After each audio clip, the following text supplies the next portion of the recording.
Nico Williams two Barcelona ডিলটা নিয়ে কিন্তু আরও একবার হুলস্থুল কারবার চলছে স্প্যানিশ মিডিয়াতে। বার্সেলোনা নিকো উইলিয়ামসকে নেওয়ার জন্য যেমন উদগ্রীব হয়ে রয়েছে অনেক আগে থেকেই, ঠিক তেমনি নিকো উইলিয়ামস নিজেও কিন্তু বার্সায় আসার জন্য মুখিয়ে রয়েছেন।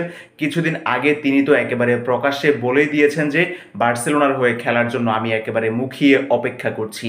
আর এই সিচুয়েশনে এসে অনেকেই হয়তো বা আরও একবার ভেবেছেন বার্সেলোনা নিকো উইলিয়ামসকে আনতে পারবে কিনা, তাদের সেই অর্থনৈতিক অ্যাবিলিটি আসলে আছে কিনা।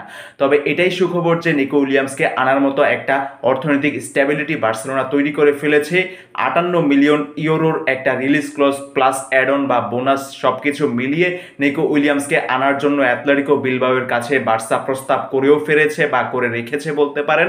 কিন্তু এই সিচুয়েশনে বা এই অবস্থায় এসে নিকো উইলিয়ামসকে বার্সায় আসতে দিচ্ছে না তার বর্তমান ক্লাব বা mother club Atletico Bilbao. Atletico Bilbao কিন্তু নিকো উইলিয়ামসকে ধরে রাখার জন্য যথাসাধ্য চেষ্টা করে চলেছে, তবে প্লেয়ারটা নিজেই কিন্তু বার্সায় আসার জন্য মুখিয়ে রয়েছেন। আর এই সিচুয়েশনে নিকো উইলিয়ামসকে তারা ধরে রাখতে পারবে কিনা সেটাই এখন দেখার অপেক্ষা। তবে সব কিছু যদি ঠিকঠাক থাকে, বার্সার এই ট্রান্সফারটা যদি তারা কমপ্লিট করতে পারে, নিকো উইলিয়ামস বার্সার লেফট উইংয়ে একেবারে অথেন্টিক একটা অপশন হিসেবেই যোগ হবেন। রাফিনহার ব্যাকআপ হিসেবে খেলতে পারেন বা অনেক সময় রাফিনাকে রেস্ট দেওয়া হতে পারে নিকো উইলিয়ামসকে প্লেইং 11-এ রেখে। সো সবকিছু মিলিয়ে বার্সার জন্য ডিলটা আসলে একেবারে অসাধারণ একটা ডিল হবে যদি বার্সেলোনা নিকো উইলিয়ামসকে আনতে পারে। কনভিন্স তো নিকো উইলিয়ামস হয়েই রয়েছেন, বার্সায় আসতেও তিনি রাজি। তবে এখন প্রধান এবং একমাত্র বাধা হতে পারে তার বর্তমান ক্লাব অ্যাথলেটিকো বিলবাও।